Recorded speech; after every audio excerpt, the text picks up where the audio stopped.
हा मस्त मऊ मऊ पण तितकाच मोकळा मोकळा हा नारळी भात केलेला आहे. रक्षाबंधन आहे आणि नारळी भात केला नाही असं कधी होईल का? नमस्कार, मी मधुराज रेसिपीमध्ये तुम्हा सर्वांचं खूप खूप खूप मनापासून स्वागत. अतिशय सात्विक पदार्थ आहे हा, म्हणजे या नावात आणि यामध्ये जे जिन्नस वापरले त्यामध्येच इतकी सात्विकता आहे. बरं, गुळ छान एकजीव व्हावा, म्हणजे तो भाताच्या शीतामध्ये घुसला पाहिजे. बरं, तितकंच नाही, त्याला रंग असा छान सुरेख व्हावा, सोनसळी रंग यावा, यासाठी काय केलंय ते बघूयात. पण सगळ्यात आधी साहित्य काय घेतलं ते बघूया. मधुरास रेसिपी, महाराष्ट्राची अस्सल चव. मधुरास रेसिपी, महाराष्ट्राची अस्सल चव.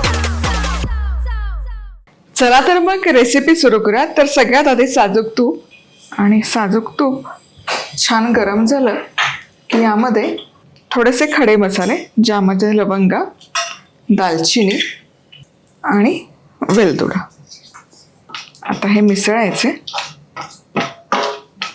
या मसाल्यांचाही काय कमाल सुवास तरवळतो तुम्हाला सांगते. आता यामध्ये सुकामेवा घालणं अगदीच ऑप्शनल आहे, नाही घातला तरी काही हरकत नाही. हलकासा परतून घ्यायचा. यामध्येच मनुका देखील घालते, दिसायला खूप सुंदर दिसतात. छान असा केशरी नारळी भात आणि त्यामध्ये या काळ्या मनुका. आता यावर ओल्या नारळाचा खव घालूया. तर अर्धा कप तांदूळ आहे, तर अर्धा कप तिथे ओल्या नारळाचा खव आपल्याला वापरायचा.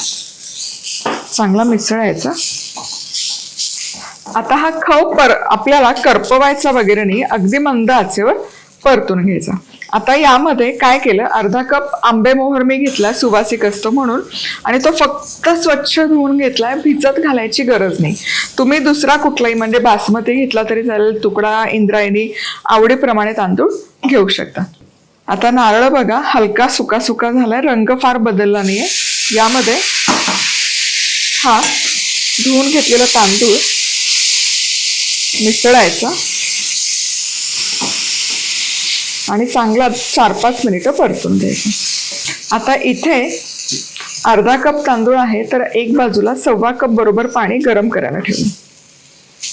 आता तांदूळ चांगला 5 मिनिटं तरी असा भाजून घ्यायचा. तांदूळ छान परतून झाला.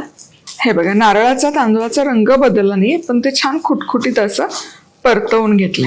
आता इथे पाणी बघा, पाण्याला देखील उकळी यायला सुरुवात झाली. आता हे गरम गरम पाणी या मिश्रणात मिसळून घ्यायचं.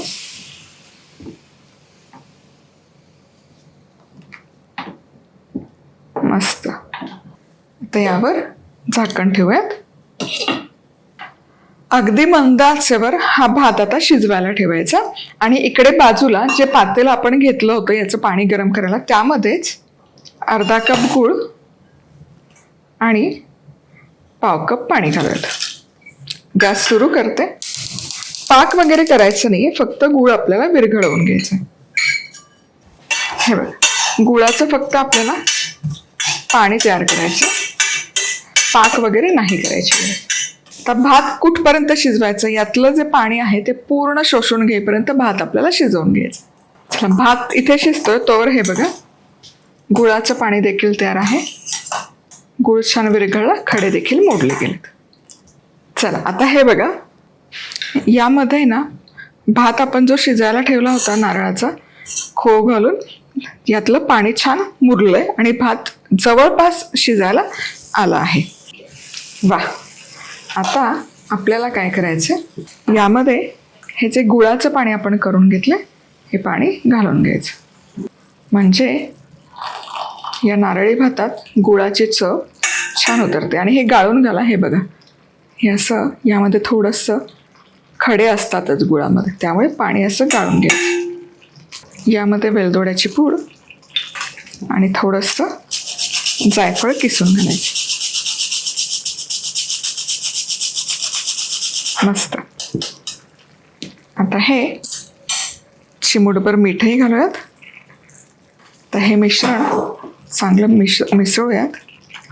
थोडीशी हळद घालते, अगदी ऑप्शनल आहे, नाही घातली तरी चालेल, पण याने ना या भाताला जरा रंग छान येईल. हे बघा, गुळाचा काळपट रंग थोडा डायल्यूट होतो आणि छान असा सोनेरी रंग या भाताला येतो. झाकण ठेवायचं आणि आता हे गुळाचं पाणी व्यवस्थित त्या तांदूळामध्ये मुरेपर्यंत आणखी एक साधारण 7 ते 8 मिनिटं अगदी मंद आचेवर हे वाफवून घ्यायचं. चला, इथे गुळाचं पाणी घातल्यावर बरोबर 10 मिनिटं अगदी मंद आचेवर वाफवून घेतला. गॅस बंद करून एक 5 मिनिटं स्टँडिंग टाइम दिलेला आहे. आता बघूयात. वाह, चला बघा, छान असा शिजलाय भात, पण त्याचे तुकडे अजिबात नाही झालेले, रसरशीत झालाय. हा नारळी भात आहे ना, असा मोकळा पण रसरशीत हवा. त्याची जी चव लागते ना, आहा हा, काय सांगू मी तुम्हाला. वा वा वा वा, बहारदार. आणि थोडी हळद घातली ना, त्याच्यामुळे रंग पण बघा त्या छान फुललाय. आणि हे बघा, शीत दाखवते. हे बघा, अगदीच छान शिजलाय, मोकळा झालाय, पण ठोठरा बसेल असाही मोकळा नाही आहे. या रक्षाबंधनला आहे ना, या पद्धतीने माझ्या प्रकारे नारळी भात करून बघा. तुम्हाला सांगते, सगळे असे मागून मागून खातील याची खात्री तुम्हाला देते. कमाल होतं, प्रमाणात गोड होतो, प्रमाणात त्याला नारळाची चव येते आणि आहा हा, रसरशीत होतो. मेन तो मोकळा पण आहे, रसरशीत आहे, असा तो झाला पाहिजे. चला, पुन्हा भेटूयात. तोवर मस्त राहा, खुश राहा, आनंदी राहा, सगळ्यात महत्वाचं खात राहा.